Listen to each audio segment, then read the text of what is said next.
Hey guys, thank you for coming back. This is going to be attempt number 2. The last time I recorded, my videos had no sound, so I did fix that. So now you guys can actually hear me when I read. Um, so I have 3 books for you guys. The first one is going to be called The Sickness is a System, How Capitalism Fails to Protect Us from Pandemics or Itself. And it's by Dr. Richard Wolff. I will have a bio for him down in the description below, as well as the Amazon link as well. I hope you guys like it. I've been looking forward to getting into this book. I've read his other 2, and I hope you guys, also enjoy. So, Part 1, Capitalism Crashes Again. COVID-19 was just a trigger. Exposing economic myths, a low unemployment rate, a fair minimum wage, and hourly pay, and the greatest of the market. There are a number of myths about how the economy of the United States works that deserve to be put aside. I want to start with the question of employment. This is talked about a great deal these days, because it's one of the very few statistics that Mr. Trump and the Republicans can point to that has at least some positivity to it. We have a low unemployment rate, that is, the percentage of people looking for work who don't find it is relatively small. I don't want to take away from that, but to think you've understood how the economy is doing, let alone Mr. Trump, boast that it's great after a look at just one statistic is an act of economic incompetence. It's that if you asked a doctor to assess your health, and he told you you were healthy after only taking your temperature, you look at many things in order to assess the health of an economy, just like you do with the health of a human being. For example, one of the reasons the unemployment rate is low is that a lot of people have given up looking for work. In the U.S. statistical system, we categorize working people as employed or unemployed and looking for work, or no longer working for work. Those no longer looking for work are no longer counted as unemployed. They are considered out of the labor force. As you can see, you need to know that to understand what the numbers mean or don't mean. Here's another example. Yes, we might have lower employment, but suppose that at the same time, huge numbers of people went from good jobs with high pay, good benefits, and good job security to bad jobs at low pay, no benefits, and no security. This is exactly what happens over the last decade. What we have done is said, American people, you're not going to have good jobs anymore. Here's your choice, no job at all, or a job with low pay, no benefits, and little security. Millions of Americans have seen the latter option as more attractive than unemployment, but that's not a sign of economic health, and it sure doesn't mean the economy is great. Let's look a little further. Back in 1973, the average hourly wage in this country was $4.03 an hour. I did a little calculation that we economists do to take a look at what you could get for $4.03 an hour in 1973, and then adjusted it to 2018. The last year that we have numbers for, how much money would you need per hour in 2018 to be able to buy the same amount of bundle of goods that you could buy for $4.03 in 1973? You'd need an average of $23.68 an hour.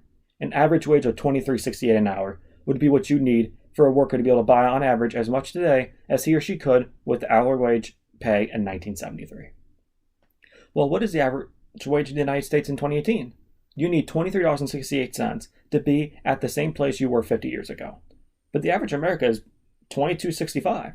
That's right. In America today, in terms of what you can buy, the average wage is less than it was 50 years ago. So if you're feeling pinched, that your economic situation is difficult, if you've had to adjust your family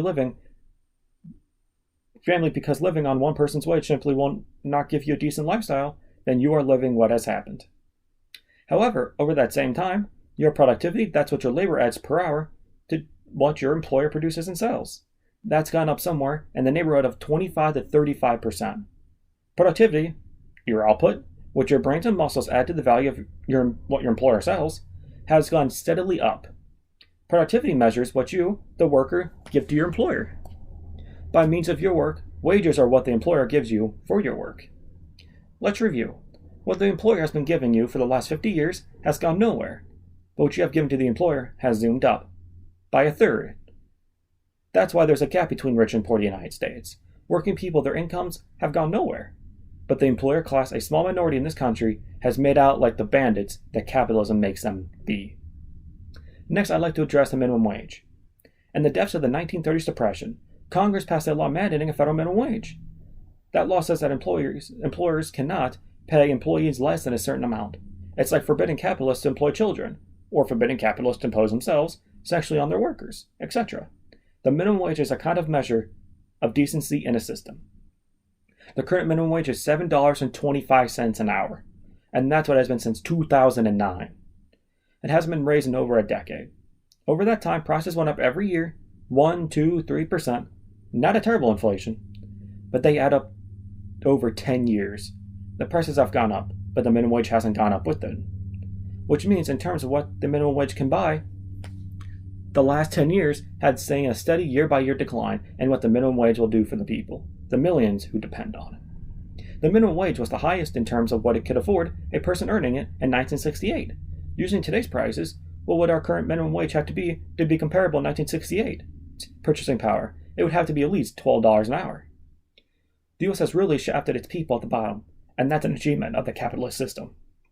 Even with the minimum wage, the establishment, having lost its 1930 struggle with workers to create a minimum wage, undermined it in the years afterwards, taking back what they once had, forced to give up. It's so bad that a number of states, almost half the states in the Union, have higher minimum wages in their states than the federal minimum. Because the people in those states have at least understood what an abomination it is to treat people that way. In Washington State, on the West Coast, the minimum wage at the state level is $14 an hour, nearly double the federal wage in Washington, D.C. In California, it's $13 or more. These states have done what the federal government hasn't done. And let's be clear, the Republicans have been working to keep the minimum wage down. The Democrats, well, the best you can say for them is that they haven't been strong enough to do anything other than watch the process unfold. Next, let me turn to the market. The market is a wonderful institution, we are told. Our leaders keep saying phrases like, let the market decide, or the market will get to the efficient outcome. Really? The market is a very flawed institution that does not deserve the nearly religious kind of endorsement of it that our leaders are so eager to provide, over and over again. It's time to have a balanced look at the market, to evaluate it like every other institution, rather than bow down before it as we have if we weren't aware of its flaws. The market economy we live in today has a number of ways of measuring its extraordinary product. I'm going to give you two. The 2,000-odd billionaires in the world today together have more wealth than the bottom half of the population of the planet. 3.5 billion people. That's right. 2,000 of the richest have more together than the bottom 3.5 billion. That's a level of inequality that any system should be deeply ashamed of. Here in the United States, we have a better statistic. The 3 richest people have more wealth than the bottom half of the American people. If you think inequality is a problem, then you must understand that it's a capitalist market, which we are supposed to celebrate, that helps produce it. Many of you are aware of a problem called gentrification. It's what happens in city after city, neighborhood after neighborhood, as people with money decide where they want to live. They want to move to that area, buying up homes, paying high rents, so that it becomes impossible for the people who used to live there, who have less money, to stay there. No matter that they grew up there, no matter that their children are going to schools there, no matter that their churches, their friends, and their neighbors, none of it matters. Why? Because the market is the institution that determines the neighborhood, and if the rich want it, they get it. And in the middle and the poor get thrown out. It is something you can see accessed across the country, and city after city. It's a sign that we produce not diverse of neighborhoods, but the opposite. Over and over again, wealthy people select interesting neighborhoods that they want to live in. They move in. They drive out. Many little businesses they drive out. Many interesting people. And they end up wondering why they paid so much for a neighborhood that is so dead and so anemic. It's the market that gentrifies. If we didn't allocate housing according to how much money you have, we wouldn't have the problem of gentrification. It is one of those things markets do that ought to make us very critical. The market is a basic institution that's good for rich people because it favors people with purchasing power. Imagine a park that's being enjoyed by many families, and the local ice cream vendor is running out of ice cream. There are 25 children, but there are only 6 ice creams left. You know what begins to happen in a market economy? The parents who have more money go to the vendor and say, I know the ice cream costs $3, but I'll give you $5. Other parents, now wanting to be outdone, offer $7. Then some other parents offer $9. And this goes on. The parents who can't afford $9 for an ice cream drop out. When this process is done, whatever is scarce in the economy goes to the people with the most money. And I ask you, is it ethical? Is it moral? Do you really want to live in a system that takes whatever is scarce and gives it to the people with the most money? Rural America is dying because there's not enough money there. It's the market that determines that it's not worth it for a bank to locate a branch in a rural area. It's not worth it for a supermarket to go into an area that isn't rich enough. So people in these areas struggle to get their banking done. They can't get supermarket prices for groceries because they have to pay more at the convenience store, etc., etc. Because that's how the market works. Rural America is a victim of a market economy. I'd like to mention something that the markets didn't produce. The middle class, a vast part of the working class who earn enough money to own and live in the house, to have a car, to go on vacation, to send their kids to school. Was this source of American pride created by the market? No. The middle class was created in the depths of the Great Depression, when a revolt from below, the CIO, the Socialist and Communist parties, created a mass movement that pressured Franklin Roosevelt to do the things that created the middle class, to give millions of people federal jobs, to create Social Security, to pass the first minimum wage, to create unemployment insurance. These things created the middle class. The market economy resisted it. Capitalists resisted it. The market was the problem, not the solution for the middle class. You know why American businesses have closed in the United States and moved to China in large numbers? That's the market, friends. Nobody forced them. Nobody held a gun to their heads. American corporations want to make more profit, which is what they do in a market economy. They can make more profits by going to China because Chinese workers work for lower wages then, and because that's a growing economy to sell their goods to. General Motors sells more cars in China than it does here. That's why it's there. Thousands of American corporations decided, following the principles of the market driven by profit, to move. They didn't care about the disaster for American homes, cities, towns, or jobs. They were doing what a market capitalism has them do, maximizing profit. The disappearance of jobs here is a product of a market economy. The Chinese were happy to oblige American businesses, give them access to the lower wage workers and to the growing middle class. But in exchange, they wanted to share American technology. American capitalists agreed. The fact that Mr. Trump now wants to call that intellectual property theft is a game that's like playing a bill for something you got and then claiming that the money was stolen from you. And here's the double irony. What is Mr. Trump doing now? Now that the market has moved from production jobs in China, he's imposing a non-market event, government taxes and tariffs, to try and offset the effects of the market. In his obtuse way, he recognizes that the market is bad news. That's happened before in American history. In World War II, the American government decided that it couldn't let the market allocate the goods that were scarce then. Production was being used to support the war effort. So much less production went to consumer goods, milk, sugar, wheat, gasoline, etc. For civilians, left to the market, those consumer goods would have gone to rich people because they could bid up and pay the price. Non-rich Americans would have watched in envy and anger. The U.S. government recognized that would destroy the unity you need for war. So it got rid of the market and substituted the rationing system. Every American got a little ticket book for the government and to buy milk, sugar, gasoline, meat, etc. You needed a ration ticket. Just having money wouldn't get it for you. The government gave out the ration tickets according to people's needs. If you had a big family, for example, you get a lot of tickets for milk.